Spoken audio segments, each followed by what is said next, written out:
This is the Prestigious Initiative. Welcome. I'm Chris Bean, and here with me is Chris Kent. Hello, Mr. Kent. Hello, sir. Today we're going to be talking about books and how we choose books from notes that we take and highlights that we make and why we do those things that we do with the books that we go through. And so I think, a good place to start is how we choose books.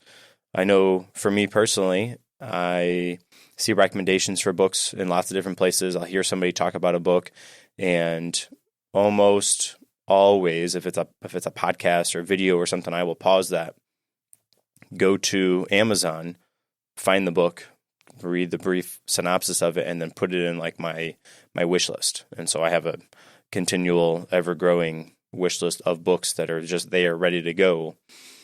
Then, when I'm done with a book, I get to kind of peruse through my wish list of books to see what I add next.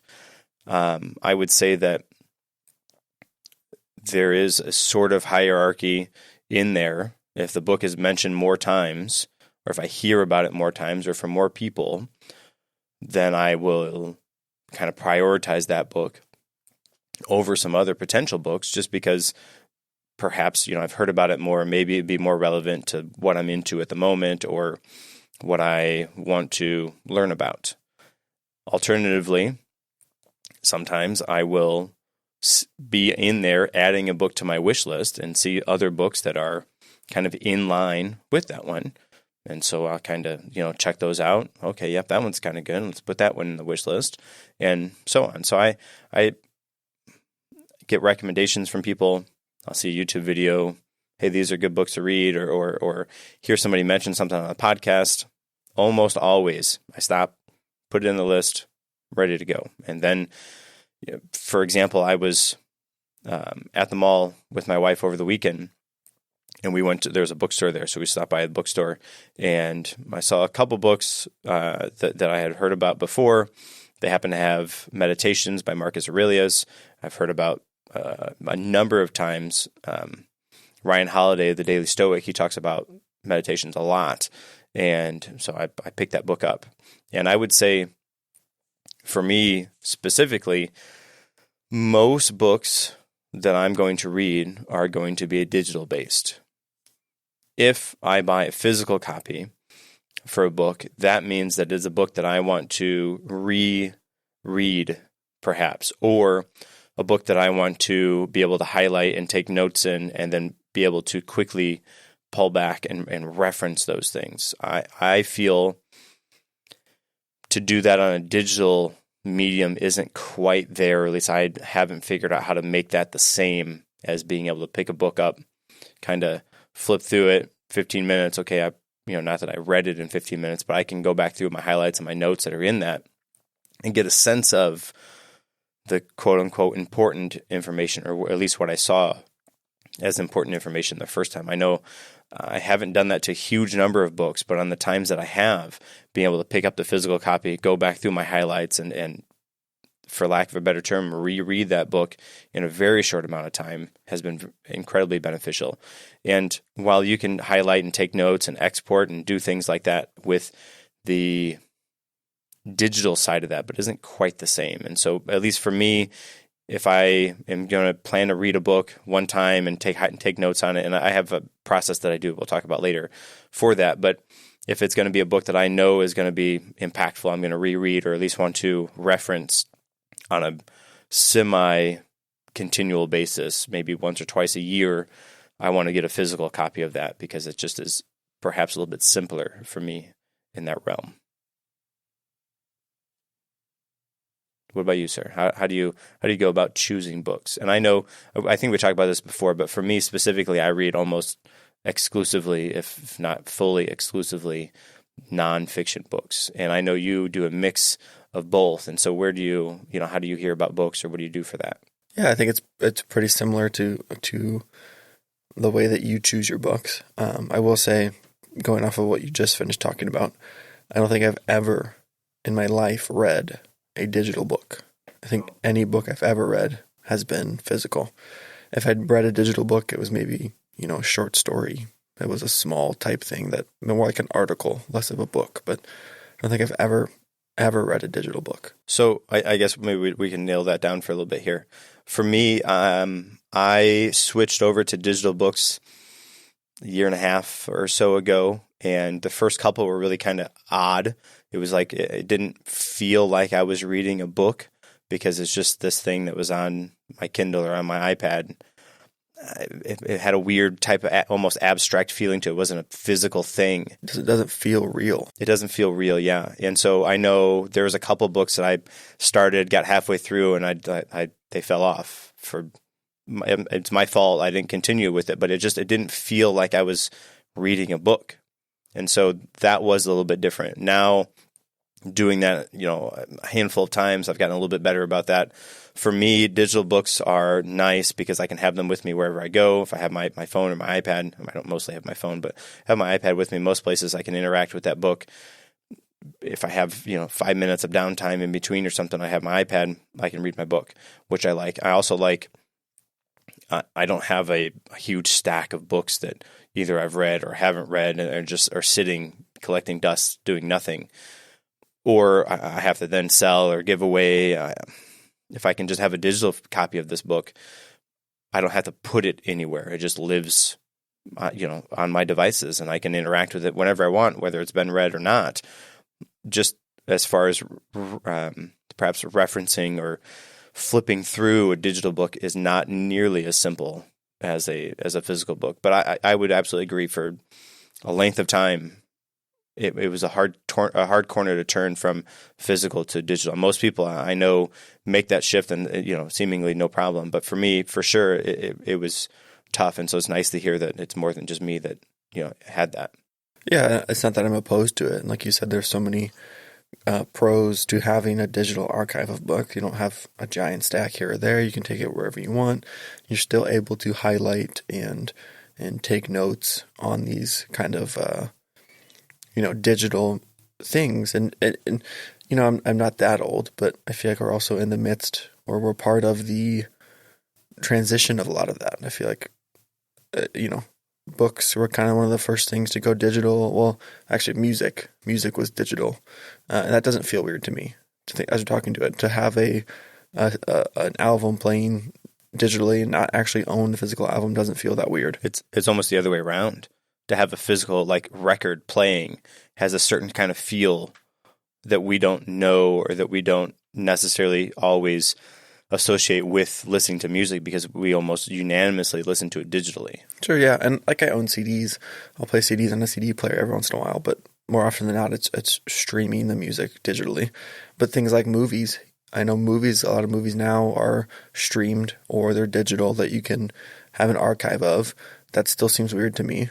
Like a TV show or something, I'll stream that. But if there's a movie that I like, I want to own a physical copy of that movie and have it on a bookshelf or watch it on a DVD, or, same way with books. If there's a book that I want to read, a book that I like, I don't want a digital copy that feels like I don't actually own it. I want the physical thing that I can own and look at and have and touch and interact with. So, even video games.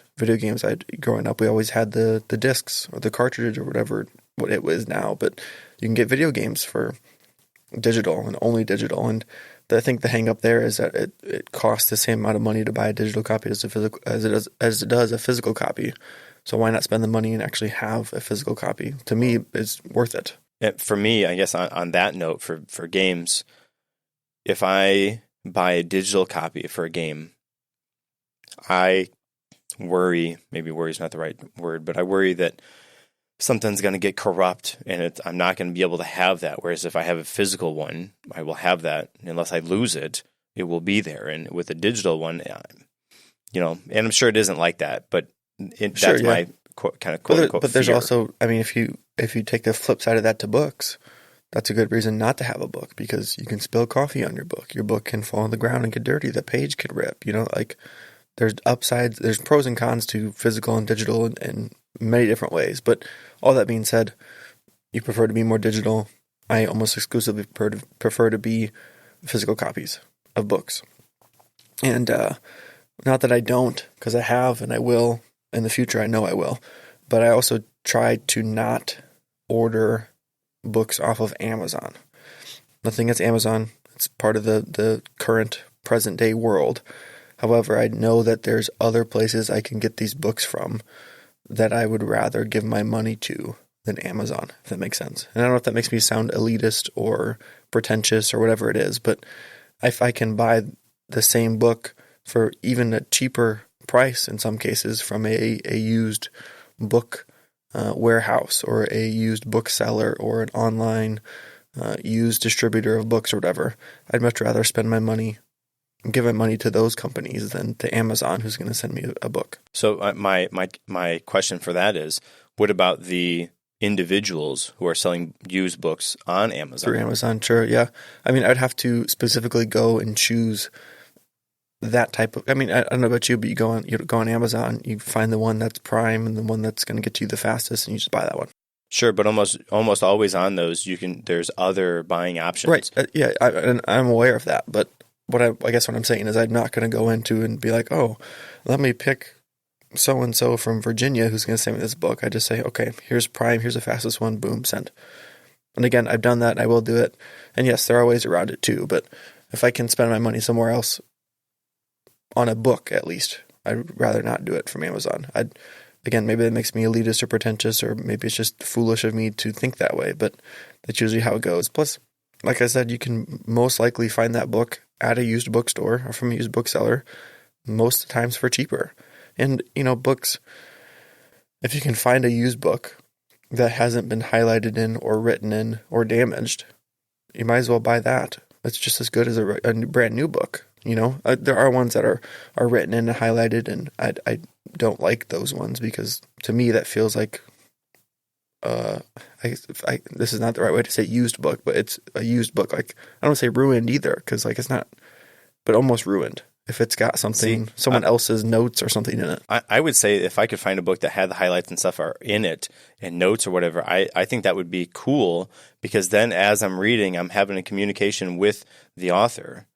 And kind of through this other person and almost communicating with them as well. And not to say that I would have the same highlights or the same notes, but even that would potentially draw me to, hey, this is what somebody else underlined. I know, like in school, in college, I would buy used books. And if I got one that had the highlights in it, I was like, yeah, because they would say, hey, this is perhaps the cool or the good or the noteworthy information. So check this out. And if I turn to the page and there's a highlight and I would immediately drawn to where the highlight is, I read that over and then I kind of go back and read the rest of it, which is, doesn't always happen. But when it did happen, I felt like I was, in a better position than otherwise. Sure. Yeah. I guess I'd never looked at it like that. And I don't look at it like that because in most cases as well, I find from used bookstores, someone started to highlight or take notes in a book and they got a quarter of the way through and then gave up.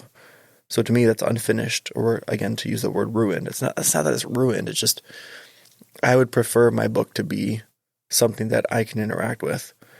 Now, I've gotten gifts from friends before of books that they really enjoy, and they purposely went through and highlighted their favorite parts of the book so that when I was reading it, I could see. But I have a connection or a friendship with that person already. So it's like a deeper level of communication in that way. I don't know if I'd feel that same way about a stranger, but I guess it's a cool way to look at it too. You found this book that someone else, spent some time with and learned from and highlighted and whatever. But I guess when I'm going to these used bookstores or other places, I'd rather have it empty so that I can do what I want with it. But again, it's so cool to get a book from somebody that they've spent time highlighting or writing in, and they want you to communicate. Like you said, you're communicating with the author of the book, but then also that person and everything. So that's a different type of. I won't consider that book ruined. Then I would consider that book enriched. Exactly. Yeah. But all this to say, the way I choose to read books or pick out books is basically, like you said, almost exclusively from hearing about it. If I hear about it on a podcast, or if someone's on a podcast promoting something, so I guess what I mean there is, they're on a podcast and they mention this book, or a specific guest comes onto the podcast to promote a book. That's the way I differentiate those two things. Or, a friend of mine said, hey, I was reading this book and I really liked it. Or I know it's a very popular book because I've seen it on social media or other places. Or, someone that a celebrity or a respected intellectual, educational person. I don't know how the right word to say that either, but someone that I know or have heard of, and they do something, I'll look for it or and like you said, sometimes on Amazon during a podcast or something, someone will mention a book, I'll go throw it in the cart. And again, not that I'm going to buy it from Amazon, but there's my list and there's my archive of the books. And then, maybe if I'm at a bookstore or if I really, really want the book, I'll go try to find it and get it. But just kind of keep like a running list of, hey, here's a book that I heard about someone talk about. Here's a book that someone wrote and they promoted it. Or this person I know wrote this book. If it's an author that I've read before and I like the one book they read and I happen to see another book they wrote. Oh, okay, I'll grab that too. I don't know what it's about, but I know this author. And I think maybe 2 or 3 times ever have I just picked up a book and said, oh, this looks cool, let me buy it. I don't think I've ever picked up a book without prior knowledge, if that makes sense. I'm sure when I was younger, yes, because I didn't know anything about books. I was a kid and said, oh, that looks cool. Mom, can I have that book? And nowadays, I feel like books perhaps are more advertised, much more advertised than they were, when we were kids. As far as people being on podcasts talking about them or people making YouTube videos, just because podcasts and YouTube wasn't really around when we were kids. Sure, yeah. There's much more publicity for a lot of this stuff too. And, even some of the books are I read a quote from this book or I heard a quote from this book and I wanted to find out more about it. So it could be 2 lines from a book and, oh, that's really good. Let me write this down. Or, oh, that sounds really interesting. Let me take stock of this book. So I'm not saying that someone has to necessarily sell me on a book. Basically, if I've heard about it or it sounds like a good, sure, I'll check it out, whatever. But very rarely, like I said, if ever, do I just pick something up and say, oh, this looks cool. Let me buy this. I have to have some sort of previous knowledge of who wrote it or what it's about or who this person is or, my friend, whoever really likes this book. They said it was good. I should check it out too. Or, I've had a couple of friends, they'll do, end of the year book lists, number 1 of all the books they've read or of their top 10 or top 5 or whatever. And so I'll save those lists. And then, if I see that book out somewhere, I'll just pick it up and be like, oh, so-and-so said this was good. I might as well grab it. Might as well try it. Or, so-and-so recommended this book. I might as well grab it. Might as well try it. So usually, like I said, I've heard about it or I know something about it before I pick it up. And then I just pick it up, put it on my bookshelf. And then, like you talked about, I mentioned earlier, when I read, usually I have a rotation of genres. And I find it helps me to stay interested or helps me to continuously be reading. And what I mean by that is, I'll read a nonfiction book. Usually something educational or like a case study or something like practical, something that I can gain something from. And after the nonfiction book, I'll read a fiction book, something that I can enjoy. Not that I don't enjoy the nonfiction, but sometimes nonfiction can be more like the term you use, more of a study or more of a conscious effort to sit down and gain something. And so I want to read a fiction book where I can just sit back and enjoy a story and enjoy characters, enjoy what's going on. And then usually from a fiction book, I'll go and read a short poetry book just because I enjoy poetry and the way that people can describe or talk about things in such short ways or eloquent ways and just the art form of poetry. And then maybe, after that, every once in a while I'll throw in like a graphic novel or like a comic book or something like that. And then I'll go back in the rotation back to nonfiction and just kind of work my way through there. And so, like I said, I guess I try to do that because I want to interact with all the different kinds of literature. But also, I think if I were just to read nonfiction, that studying, that intentional aspect of trying to gain something from it, I think I personally would quickly burn out. And I think it would become more of a chore and less of an enjoyable thing to sit down and read because I feel like I'd have to, like it'd be like homework. like I'm in school, I have to read 50 pages of the book, or I have to get done with this book by X, Y, or Z time. So I find for me personally, having that rotation of different genres and different types keeps me more engaged and more consistently reading, because then, I can read a nonfiction and learn something, and I can enjoy a fiction, and then I can interact with poetry or look at the pictures in a comic book or whatever, and just have a kind of rotation of the books. And so, usually I'll do a nonfiction, fiction, poetry, and then keep that rotation. So when I'm deciding what to read, I'll just look at the genre. It's like, okay, I just finished a fiction. Let me pick up a poetry book real quick, or poetry's done. What's my next nonfiction? But there also are those times when, I've been waiting for a book. I've been waiting for this book to come out, or I've been waiting to get this book. Let me read it, whether or not it fits into the quote unquote rotation, or someone really hyped up this book and I read a little bit about it. It does sound super awesome, so let me read this book right now. Those are exceptions when I really want to read a specific book. Other than that, though, I just try to stick to the cycle, the rotation of the type of books. And I think that keeps me engaged and more consistently reading, at least for the way I found it. Yeah, as you're talking about that, I guess speaking of burnout, I know that there's been times where I will hear about a book, pick it up, start reading it, get halfway through or even a handful of pages through, and it is not what I thought it was going to be, or it's way over my head. I don't quite understand what they're doing. So I put that down, and I've done that probably more times than I otherwise would have if I had a sort of a cycle to go through like that. Did you ever come back to them? I have a couple times. I know that I have one. I think it's the unschooled children, unschooled child, something like that. Talks about how schooling is not very beneficial for the youth of today. Sounds controversial. Yeah, I picked it up. I started reading it, and it was so.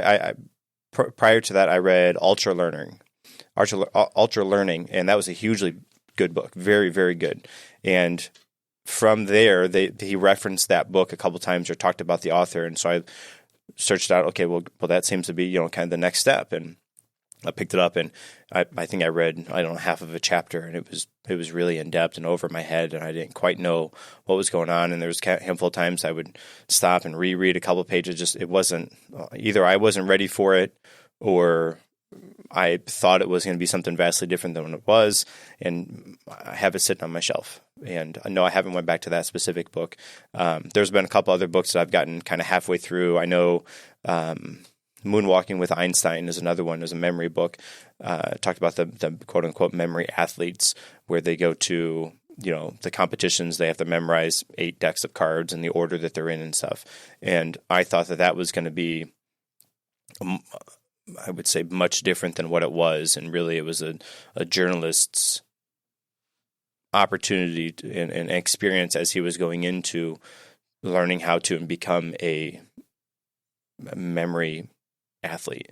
And I thought it was going to be more about memory techniques and tools and stuff like that. And so I got maybe halfway, maybe a little bit over halfway through that book, and it wasn't quite what I wanted to be. And maybe you could say I was burnt out. Maybe I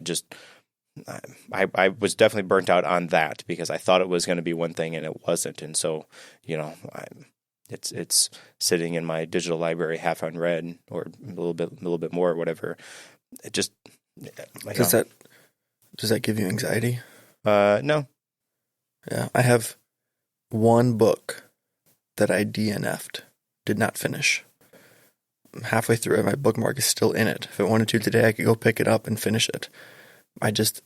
Similar to like you're saying, it's not what I thought it would be. Mm-hmm. And it was, I dreaded sitting down to read it. It was like that chore that it was not even a chore. It was just like a punishment almost of like, oh man, I got to sit down and read that book. I think that knowing when it's time to separate from a book and being able to do that, and perhaps coming, the book, I know the handful of books that I have that are, half done or a chapter done or whatever. I know that I have them. I know what they are. I know where they are, and I know that I could go back to them if I so wished. They're just, no, I don't. I think that knowing when to separate, and for me, one of those things is, it is vastly different than what I thought it was going to be, because I'm reading almost I'm reading almost unanimously nonfiction books. If it's a book that is over my head or I'm not interested in, or the interest peaked in the early on and then it kind of fell off very quickly thereafter. For me, I know that it starts to feel like a chore, or I start to flip past pages and okay, this section, okay, the title pretty well says what the section's going to be. I don't need to, okay, flip past. Okay. Oh, here's the next one. All right. That's the kind of, when I start to do that kind of stuff, or, there's a couple other cues that would be there as well. But those are kind of things, okay, maybe to step back, take a mental note. Okay, what's going on? Why am I doing this? Is it because of these reasons? Is it worth my time to invest and finish this, or do I just need to stop and go to the next one? Yeah, I think there's definitely reasons and ways to not finish a book. And, like you said, if it's almost a waste of your time, if you're not gaining anything from it, if it's, more work to get through than it is worth to you, then absolutely stop reading, move on to something else. And I guess I'd say anxiety, and, we're making a big joke about not finishing a book, but again, if it's not beneficial to you, then don't waste your time finishing it. Because I know a couple of books that I've absolutely powered through. I did not like reading it, but I did it just to say I finished the book. In hindsight, I probably could spend my time doing something else. But I finished that book. And is it really worth it to say, oh, I finished this book? As opposed to say, no, it wasn't for me, I'm going to move on. That being said, I'm not saying you should just leaf through every book and then once you get bored, then put it down and never come back to it. Sometimes it's worth it to power through some stuff. But, I feel like there's a big joke or I don't want to use the word stigma, but people are like, oh, you didn't finish a book. You DNF'd that book. Oh my gosh. But, if it's not worth it, it's not worth it, So absolutely, if it's not doing anything for you, put it down and move on. Now, I guess kind of in this line, I know a lot of people that say they quote unquote read a book, and really what they do is they look at the index and they say, okay, this chapter is interesting. What's interesting in this chapter? Okay, these handful of sections, and they'll flip to that and read those sections, and then maybe they'll do a couple other sections, and then when they're done with what the relevant information they thought they were going to get from that book, they're quote unquote done, and they've read that book. I don't do that. I see perhaps that side. I wouldn't say that I've read that book like some people do when they do those things, but you'd say you read a part of that book. Sure, right. I know what it's about, and perhaps that would be a way to kind of tackle some of those things that are like really drawn out or not beneficial, or you just look at the index. And you would treat it as research at that point, as opposed to a book beginning, middle, end. Yeah. I mean, that would be a way to gain something from the book, but also not have to go through the tough parts or go through the parts that you don't necessarily want to do. Like I said, like you said, I've never done that. It would just feel incomplete to me. I'd rather do the whole thing, or I don't know. I feel like there's cases, every case is different, but generally if I start a book, I always intend to finish it. And, except for the one case that I know of, I have done that with all books, for better or for worse. Sure. As it may be. So I guess the next part is, as we're interacting with these books, as we're having that conversation with the author, like I mentioned earlier, we're highlighting. I'm highlighting it. And I felt kind of, like I'm breaking the rules. The first couple of times I was highlighting or writing in my book, I'm like, the teachers are going to be mad about this.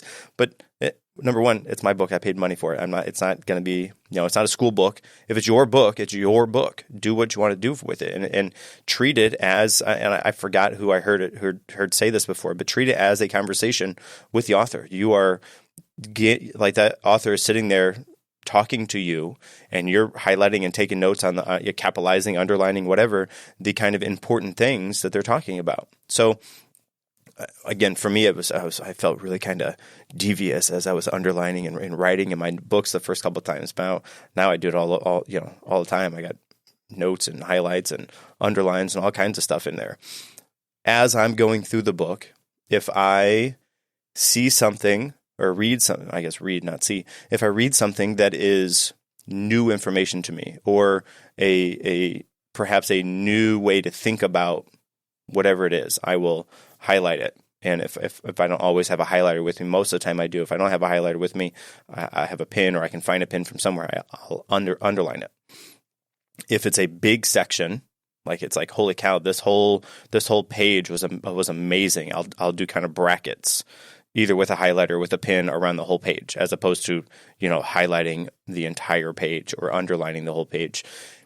In those instances, if it's bracketed, I often will go back through and highlight or underline kind of some key points within that large area that was very important. I know there's a handful of books that I've read that have, and I kind of like when they do this, but they have a chapter summary at the end. I like that because that is the author telling you, hey, these are the key points from this chapter that you just read. And I always, it's already there. It's already separated out, but I always bracket those.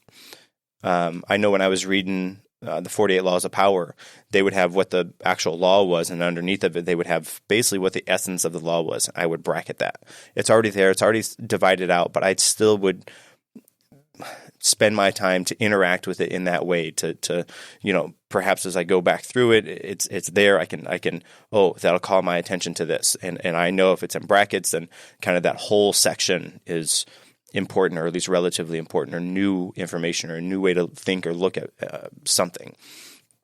If I am reading it and I see something that I want to take away, I will sometimes make a little note in there. I know there's a section in Jordan Peterson's book where he talks about how to not argue, but how to argue your point, right? For lack of a better term. And really, that's what he's talking about, and kind of some practical takeaways in there.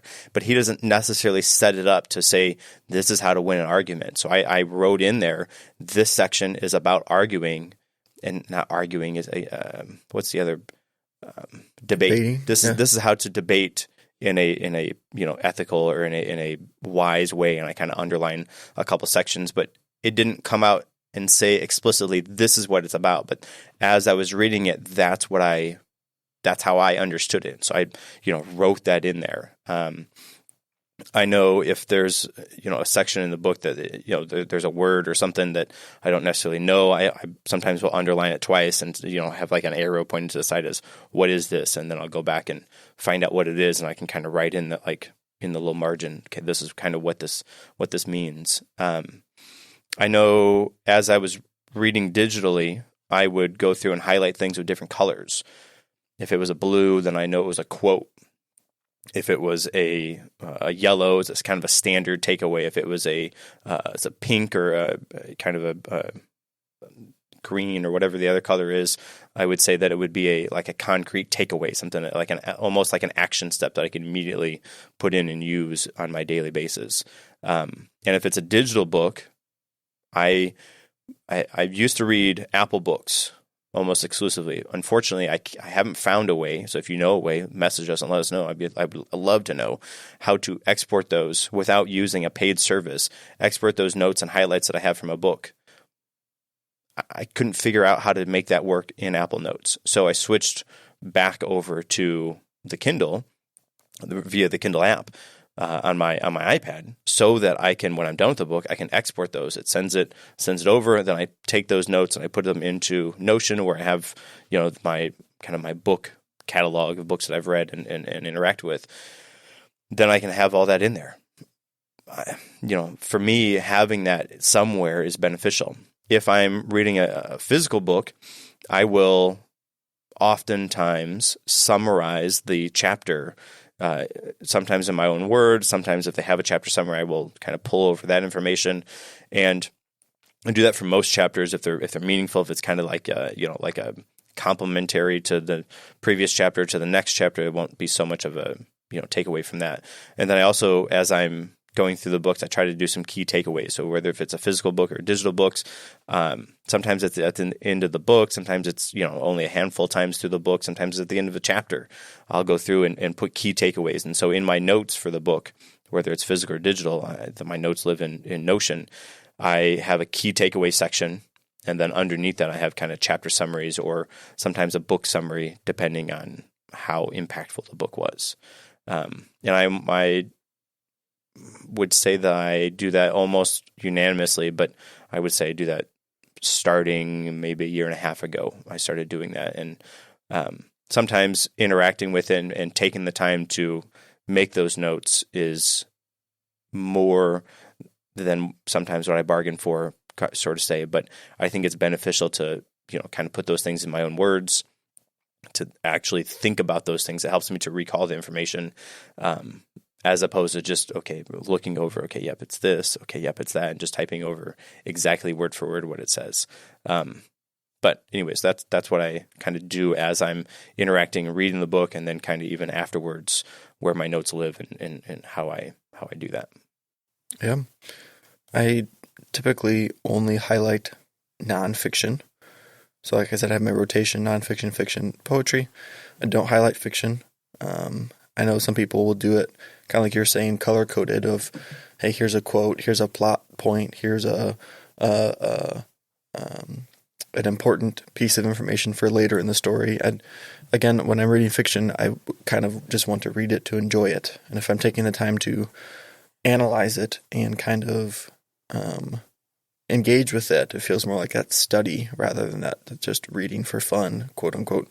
So I know some people enjoy it and they like to do that, and even they put tabs in books and they put, underlines, and they write notes about things, and I just don't do that in my fiction books. In the fiction books, I just read them and let the story be what it is. In poetry books, I usually will read, and if I find a poem that I really like, I'll go back to the table of contents and I'll highlight the title of that poem in table of contents. So if I open up a poetry book, I know, hey, poem on page 52, 78, and 160. I like those poems. I go back and look at them. Because just to be like, hey, when I read this book, this is what I thought was really cool. So I'll highlight in my table of contents the poetry I like. And then when it comes to nonfiction, I do treat it like a study, and I have the highlighting. So kind of very similar to what you're doing. I'll typically will highlight something that, number one, reinforces the point the author's trying to make. So, for example, in most of these books, this starts with the chapter, and the chapter is about blank. Okay, well, if what you're saying supports blank, I might highlight it. Or, number two, I might highlight something that really stuck out to me that I hadn't thought about, maybe a different way of thinking, or again, just a way of looking at something that reinforces the idea of whatever the author's trying to say. Number three, I'll highlight, good quotes from someone. Again, all of it is reinforcing the idea of what the book is doing. So kind of like you said, I just highlight it. I don't export it. I've never written like a handwritten note in a book. I don't underline typically. I just use a plain yellow highlighter. And you always use one color. Always yellow. Yep. I guess for me, if it's a physical, it's always one color. Mostly, unless it runs out halfway through the book or something. But if it's digital, it's nice because you can, on the fly, just change the color. No, right. You don't have to have any other tools or whatever. Yeah, I don't color code it. I don't do it for specific things. Everything's just yellow, plain yellow highlighter in all the books that are nonfiction books that I'm reading. And again, it's things that are reinforcing the idea the author is trying to make. Or, in some cases, I also like to highlight things that made me chuckle, made me laugh. I know, like Jordan Peterson in 12 Rules for Life, which I'm currently reading, and I want to talk about that too in a second. But every once in a while, he'll do like an old-fashioned a smiley face, like a text smiley face with a colon and a parenthesis end, which is hilarious to me that he published that into his book. As a man that he is, I don't know, it's just funny to me. So anytime he puts one of those in his book, I'll highlight that because it's just hilarious. But I just try to, again, highlight things that reinforce the point the author's trying to make, or made me think differently, or quotes that I like, or just ways to help me reach a better understanding of what's going on. And typically too, when I highlight, and might just be more of me and being particular, I will always highlight from punctuation to punctuation. So like if it's a sentence and there was like one good part of the sentence, I won't highlight that one good part. I'll highlight the whole sentence. Or, from a comma to the end of the sentence, I'll highlight the whole thing. For me, I have to do that. If I just highlight one part, I'm like, this just feels wrong. So I always highlight from punctuation to punctuation. So it's interesting you say that. I don't do that. If it's a handful of words in a sentence, I will just highlight those. Now, that being said, when I go back and reference those, if I go back and quote unquote reread those or reread my highlights on those, I will read sometimes a sentence before to the sentence afterwards to kind of get a contents of what's going on, or even sometimes the full sentence, despite only a handful of words being highlighted in that sentence. And so, fair. Yeah, and again, it's just me. I prefer the way it is, prefer the way it looks from punctuation to punctuation. Again, that's people can do it any way they want. And like you said, I don't bracket or anything. If it's I highlight the part that I like. If it's a big part that's really good, I'll try to pick out 1 or 2 sentences, or sometimes I will highlight the whole thing. I'll just knock it out. Brackets to me, I just feel so vague. I'm not saying you can't and it doesn't work for you, but to bracket something feels so vague. And then I go back and look at it and I'm like, I got to read this whole entire paragraph right now, rather than the sentence or two that I liked. Again, it's what works for me. So, typically reading the nonfiction, that's how I interact with it. And it's always yellow highlighter. I started doing this probably about 5 years ago. Well, it was like 2019, so maybe 4 years ago or something, on your recommendation when I first read Extreme Ownership by Jocko Willink and Leif Babin. It was the first time I ever highlighted something, and then I've just kind of done that. Did it feel kind of devious as you were doing it? A little bit, yeah, a little bit. And to be fair, I think I got that kind of, I don't know, mindset or idea or whatever from listening to Jocko's podcast, because that's what he does. And I'm like, oh, okay, I guess I'm gonna underline this or highlight this. Yeah, but then, like you said, it's your book. I mean, you can do whatever you want with it. It's your book, and it makes it. We talked about earlier. It makes it so much more enriched, especially if it's yours and you do it from cover to cover. You know that while maybe you didn't even take notes on that, you could go back and pick that book up at any given time, read those kind of relevant sections that are highlighted or underlined or whatever, and you'd be like, oh, I mean, I don't necessarily read the entire book, but I got all the kind of important information, or at least what I saw the first time as important information. Yeah, and it's a good way to help reinforce that stuff too as you're reading it, because you read it, oh, this was good. You go back, you highlight it. I'd assume you probably read it again as you're highlighting it, and you can think about it for a second time there.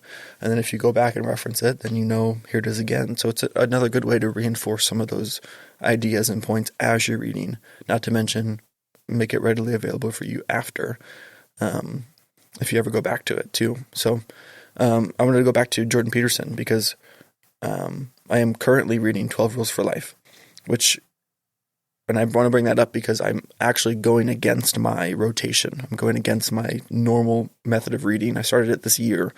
And so what I'm doing is I'm reading fiction books on my own time. Not own time, but I'm reading fiction books throughout the month.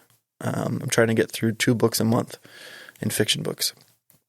And then every week, I'm working my way through Jordan Peterson's 12 Rules for Life. And each week, I'll read one of the rules. So typically on a Saturday, I'll sit down and I'll read a rule per week. And Firstly, can I say that's amazing? That's a tall task for me, anyways. You keep saying that though. I don't find it to be that difficult. I don't think one rule a week is that tough. Okay. Maybe I'm not gaining everything I can from it, or just maybe that just speaks on how low on the comprehension reading scale I am. I don't know. It is dense and scientific, and it's got a lot of it's got a lot to it. I would agree. I wouldn't sit down every day and read it, but the way I'm doing it, once a week, I'm reading a rule. In theory, that'll get me through 12 weeks, and then he has the follow-up book, Beyond Order, 12 More Rules for Life. I'll read right after that for another 12 weeks. So within 24 weeks, I'll make my way through those 2 books. And that's different because it goes outside of my rotation. Also different because I, for forever, have refused to read more than 1 book at once. I cannot handle more than 1 book at once. If I'm reading a book, I'm reading that book. Because for me personally, at least, if I start a book, I have to finish that book. And if I'm reading another book, that's taking away from the time I could be spending trying to finish that first book. So I can't do it. I refuse to do it. So it's been a challenge and a growing experience for me, at least in my reading, the reading part of my life, to actually be reading 2 books at once. And it's going well so far. I think it's nice the way it's structured too, is it just 1 rule a week, and I can read whatever I want throughout the month or whatever. So having talked about the way you read books, I wanted to mention that as well, because it's different than what I do normally.